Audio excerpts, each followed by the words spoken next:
Your brand may be staying on top of current trends, but are you agile enough to stay relevant, resilient, and successful as customers, competition, and the world continues to change at a breakneck pace?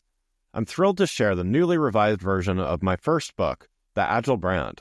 I'm calling it The Agile Brand Revisited. It's been updated to reflect our continually changing world, and it provides 7 principles that form the backbone of an agile brand, offering detailed insights and actionable steps for incorporating them into your business strategy. This is the book that started it all, and I'm excited to share it with you. It's now available in print and digital formats and available everywhere. Learn more by going to the Agile Brand Guide website at www.agilebrandguide.com. Welcome to Season 4 of the Agile Brand with Greg Kihlstrom, where we discuss business agility through customer experience, employee experience, and digital transformation. I'm your host, Greg Kihlstrom. The Agile World podcast is brought to you by TEKsystems, an industry leader in full-stack technology services, talent services, and real-world application. For more information, go to TEKsystems.com. To read more about the topics discussed on this show, you can go to my website at gregkihlstrom.com and read my latest articles or get a copy of my latest book, Meaningful Measurement of the Customer Experience, now available on Amazon and other retailers.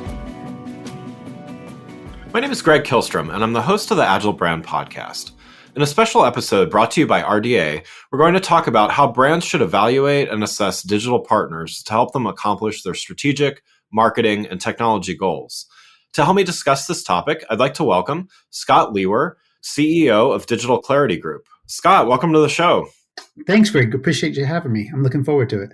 Yeah, me too. Yeah, so let's get started by talking a little bit about your company, Digital Clarity Group, or DCG.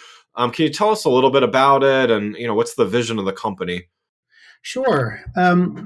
So altruistically, the vision that I've always had when I founded the company about 10 years ago, and the vision has always been to increase success rates of MarTech projects, right? So that whole notion that 50% of IT projects and specifically MarTech projects fail, that's always really bothered me, right? So I set out to improve that. So we started as an industry analyst firm, much like a Forrester or a Gartner, helping brands make better buying decisions about marketing technologies. Yeah. But prior to becoming an analyst, I led services teams for a number of agencies for over a decade. So I've always felt really strongly, Greg, that success or failure of any MarTech project relies more heavily on the team that you hire and the people devising the strategy and working in and on the technology than on the technology itself, right? So our approach to helping brands has always been about, helping make their technology buying decisions. It's always been about helping them decide both on the technology itself, but also on finding the right agency, consultancy, integrator to do that work, right? So that's our focus. Great. And so since a big part of your work is talking with MarTech agencies, what have you seen change for MarTech agencies post-pandemic? I mean, certainly a lot of changes in general, but what have you seen in that space from a post-pandemic perspective? Man, like you said, that's it's a big question. There's probably a lot of parts to that answer, Sure. But I'll hone in on like 3 or 4. So I think from a technology standpoint, it probably goes without saying that the needs have increased significantly, right, amongst brands, right? So many brands have had to double down on digital, and not just, digital commerce, but everything. So there's been from an agency standpoint, there's just been a big high demand as these brands are trying to evolve digitally, and we're forced to do so in many cases very quickly, right? Yeah. I think from an operational standpoint, you and I and everybody has dealt with this shift to working from home, right? And I think for many agencies, that's kind of tough on the creative process, right? So it's tough to create close bonds with customers and easy to mess up your communications, internally and with customers. And so I think some agencies were used to doing, like, maybe they had an offshoring or a nearshoring model already, so they might have had some processes in place, but others that were much more in person and, where their collaboration was on site with customers or on site with each other, I think they saw some more growing pains from that standpoint. Yeah.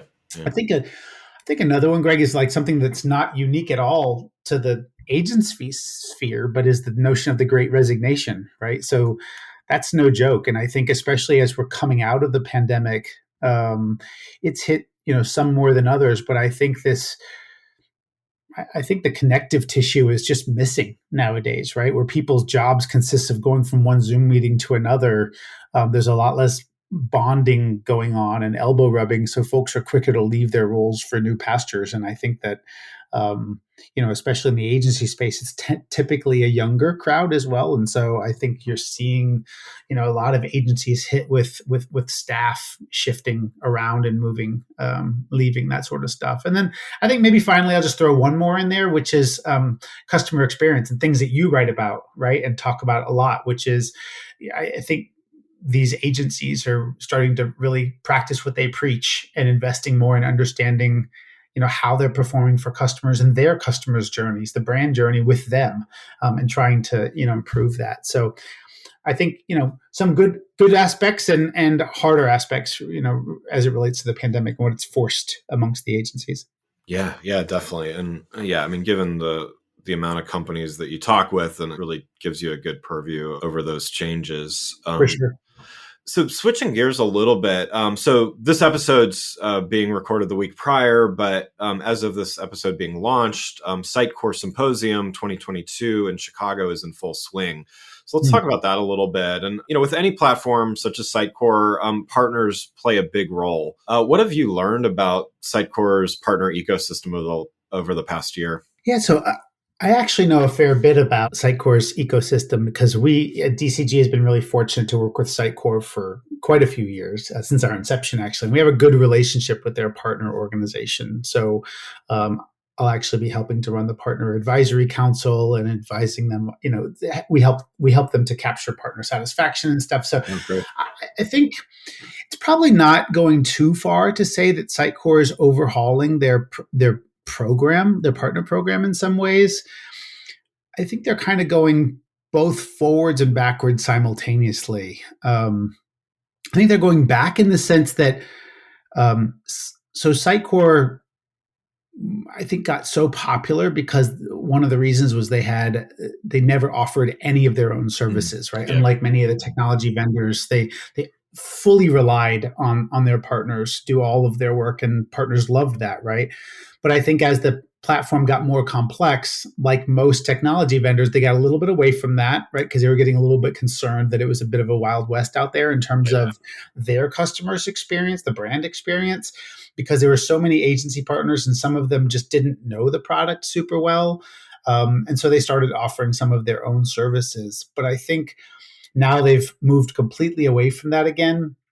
And so they're moving forward in the sense, I said backwards and forward in the sense that they're now really doubling down on those partner relationships with those agencies, creating like deeper relationships with the partners that really want to be in business with them, and then shedding some of those more fringe relationships, kind of getting rid of a little bit of the long tail.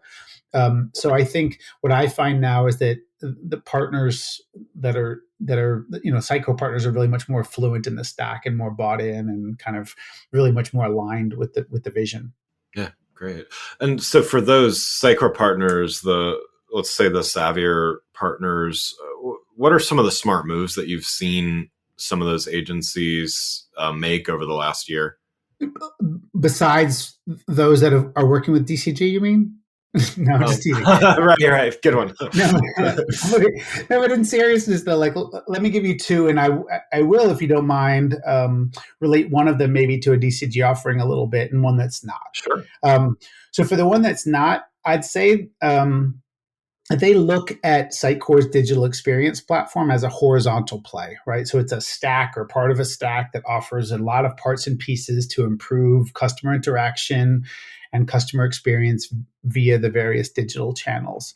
But they look to themselves, to their own, expertise to make the stack into a vertical solution set, right? So they bring their expertise in within a particular industry to create that kind of more nuanced, more tailored offering for the use cases of their customers and brands within that segment, such as retail or pharma. So they'll kind of verticalize the offering. I think that's what a lot of the smart agencies are doing these days, creating these solution sets.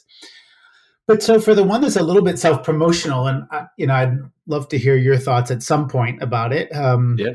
Maybe not here, but I think that when you look at any digital endeavor, right, there's a social contract that may or may not be explicitly stated between the brand themselves, their technology product vendor, and the services partner, the agency, right? So all three have to kind of work together in order to achieve a positive outcome. Yeah. So we know that the brand, is typically seen as kind of at the forefront of that they're the ones that hold the power, and they hold both the technology vendor and the agency accountable for their roles. But I think it's the brands themselves that play a really large role in the success or failure as well, right? And I think that wise agencies are starting to check up on that. They assess their clients, the brands, in Yeah. the same way that they themselves are being assessed. So they're determining whether, are the brands are their brand clients communicating well with them on the engagement? Are they keeping to their own deadlines that are being set? Are they working collaboratively, with them, with the agency? And maybe there's multiple agencies involved. Yeah. Are they making decisions swiftly or even at all, right? Which could really influence a project's direction. Are the client, key stakeholders, are they influencing others within the organization and ensuring organizational readiness? These things are really, these are huge responsibilities that the brand maintains in that social contract, but they're typically the least experienced. They don't do a ton of these, Yeah. projects.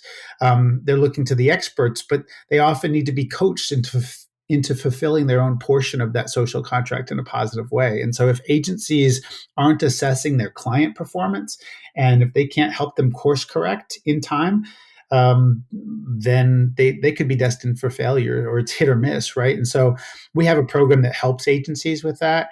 And I think, look, if you talk to any agency after a failed engagement, they'll all point, rightly or wrongly, back to the client and say that the client was a big part of the reason for Right. the failure. And I think there's some truth to that, right? But smart agencies have learned from that, and they're working with tools like those we offer to help get ahead of those proactively. And I think it helps them maintain those healthy margins, or even help with the employee satisfaction we were talking about with the, great resignation, making sure that employees are working with clients that are working collaboratively with them. And then obviously trying to prevent failed projects and client churn. So, Yeah. Yeah, no, that's great stuff, and yeah, definitely would love to talk more about. But I think those are some great ideas. Now, from the brand perspective, for those brands that have either already invested in or maybe considering investing in the Sitecore platform, what advice would you give them as they interview digital partners to help with strategy as well as implementation? yeah. So first of all, as I said before, I look at this as the most critical decision. Yeah. So you could mitigate the potential of a bad choice of an agency by chunking up the first part of the work in order to get some early deliverables, so that you can assess the quality, assess the team, that sort of thing. But all those are things that you can do post selection to kind of maintain that quick off ramp if you need. But as for interviewing partners, which is to your question, to select the right one, I alluded to it earlier and said that I think that software, sorry, is much easier to choose, right? So as an industry analyst, we just look at the market, look at who are the players in the market, the various technology options.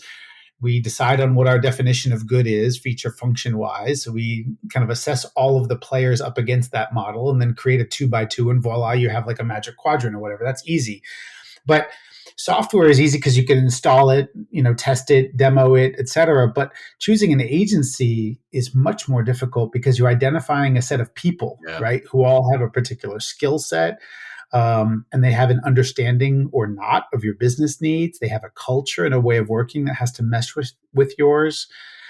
The agency is of a certain size and speed that needs to align with your organization, right? So these agencies aren't selling software, they're selling promises. They're saying, we can build this for you, right? So you can ask a lot of questions about how they work and ask for examples of their work, but ultimately, the best way to assess them is to talk to other brands to whom they've pledged these same promises, right? And Yeah. see how well the agency has fulfilled on those, I think. So essentially you need to hear the voice of their customers, right? And so that's reference checking and things, but I think it's even more than that. It's a dig deeper into something like that. So I think that's important. Yeah, I mean, having been on both sides, I mean, having owned an agency and having worked on the client side as well, I can, yeah, it's definitely, it's a tough thing, and it's Sure. tough to understand until you're kind of in it. But yeah, no, I think that's good to ask those questions, and not just a simple reference check, but to your Correct. point, like, what's it actually like to work? Because the test of a relationship is when things are tough, right? Not even necessarily catastrophic, but when you hit a challenge. So how agencies can adapt to that You're so right. I think that's that's where the rubber hits the road, and what like you say, inevitably is going to face you collectively. So it's really important to figure that out. Mhm. yeah, definitely. Well, let's go back to talk a little more specifically about DCG. So one of your offerings is the Vocalis assessment that helps brands evaluate digital partners. Can you give a little insight on some of the benefits of this assessment, and who is it targeted at? Yeah, so Vocalis actually started as our own way at DCG to scale our understanding of agencies, to learn about more and more of them. So I said that we're helping to. We started by helping brands select technology, and then also the agencies to work with to help them implement that technology. But we needed to scale our own understanding and learn about more and more agencies. And so if we're trying to help customers make decisions on which ones to select, and we believe that VOC is, voice of customer really is the way to do that, then we needed an instrument to use to be able to gather that feedback and to benchmark the agencies in order to understand kind of what they do well and maybe not so well versus Yeah. others. So I had a board member named Steve Goodall. And Steve Goodall, that name could ring a bell. He was the longtime CEO of JD Power, which is Oh, got it. kind of Yeah.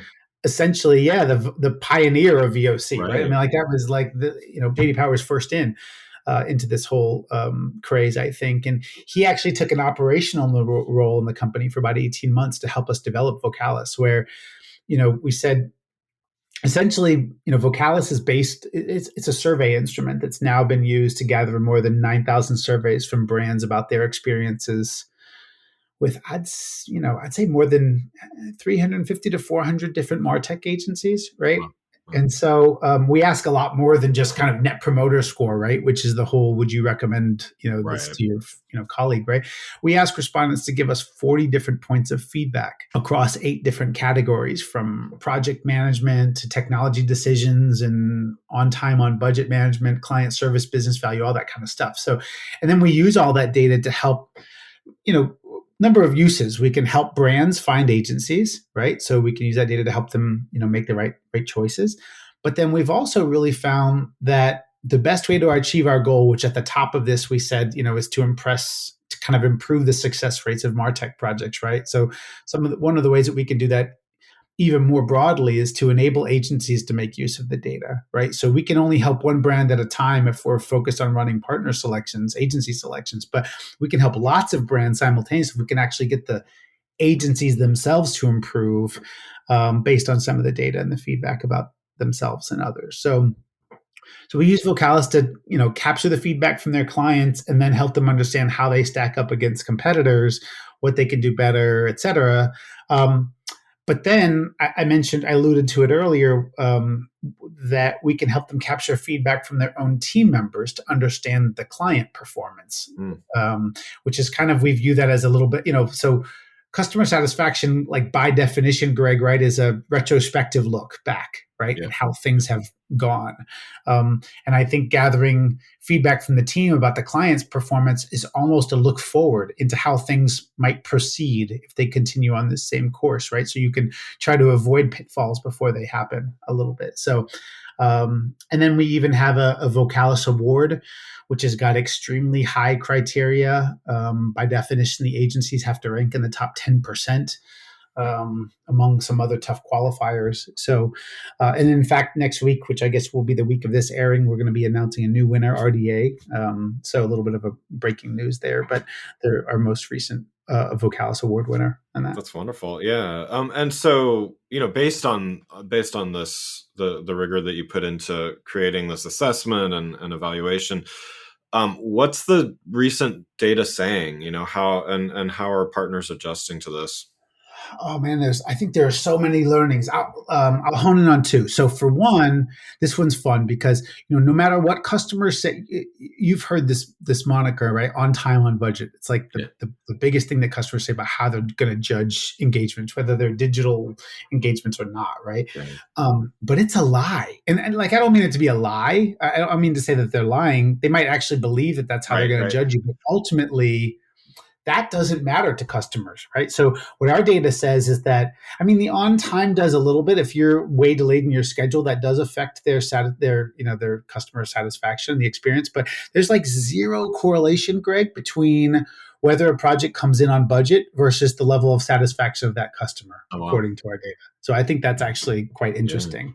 Yeah. So the second thing that I'd say, I guess the second learning, is that agencies really, and you said you owned an agency before, right? Yeah. They really have to find ways to demonstrate value and make sure that the clients understand what value looks like for them, right? So I mentioned RDA earlier, and even though they ranked really high, extremely well, and got very positive feedback, even their clients had trouble assessing the business value that they brought into the relationship sometimes when we asked questions specifically about that. But that's a trend overall. They still did, much better than the average. Clients can tell us how their agency was at meeting deadlines or tackling obstacles, but it's much harder for them to answer questions about how they're judging the project and how the project, the engagement might relate back to some business value metrics, like whatever, growing audience or their own customer sat or something like that. So my advice to agencies is do a better job up front identifying some of those key business metrics that you think are going to be important to the outcome, and then measuring the engagement against those explicitly throughout to make sure that your customer really understands the progress that's been made, because I don't think it's obvious to them all the time. Yeah, and I think having worked in a number of different ways, as I said, I think a lot of times the agency teams, there maybe the account director or manager or something is keyed into Mm-hmm. the business value thing, but the people actually doing the work and day to day, they're not thinking so much about that. And I do think they should be, they should be focused on the some of those. Obviously they need to do a great job with whatever their specific role is, but it's always be creating value to your point. That's right. And then communicating that value up and down the chain, right? For Yeah. sure. Yeah. Well, Scott, thanks so much for joining. One last question before we wrap up here. What's one piece of advice? You've given a lot of great advice already, but what's one piece of advice that you'd have for brands that are looking to hire digital partners, regardless of platform, but as they navigate the months ahead? Yeah, so I said earlier, I think just quickly, I said earlier that, to make sure you're looking into the voice of their customer, right? Whether that's talking to other brand customers, not just references, or looking into a tool or service, maybe like ours. But, also assuming that you've got a few agencies that you have, that you are deciding amongst against, who do have good references, and you have, talked to their brands. I'd really pay close attention to fit, right? So fit is, how do you define that? Cultural fit, organizational fit, personality fit, operational fit, right? So if you're an organization, for example, that I worked with one over in Sweden. They tend to make decisions by consensus, right? Which essentially means you're slow at making decisions. right. It's the egalitarian, the Nordic. Exactly.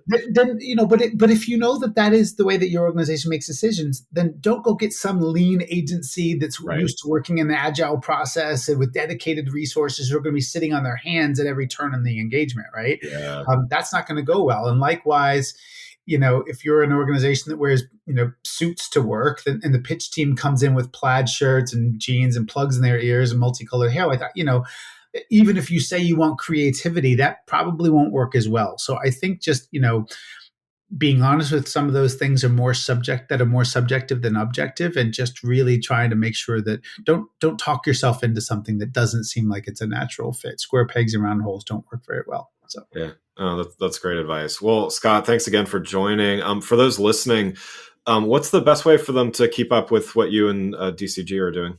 Our website is digitalclaritygroup.com. And then I'd say, on there you can find us on Twitter. I think we're at just underscore clarity. And then, I think we're pretty easily found on LinkedIn and other channels as well. So I'd appreciate that. Yeah, wonderful. Well, again, I'd like to thank Scott Liewehr, CEO of Digital Clarity Group, for joining the show. You can find DCG's website at www.digitalclaritygroup.com and in our show notes. And you can find our sponsor, RDA's website at rdacorp.com. That's rdacorp.com. Thanks again for listening to the Agile Brand with Greg Kihlstrom. Talk with you next week. Thanks again for listening to the Agile Brand with Greg Kihlstrom podcast, brought to you by TEKsystems.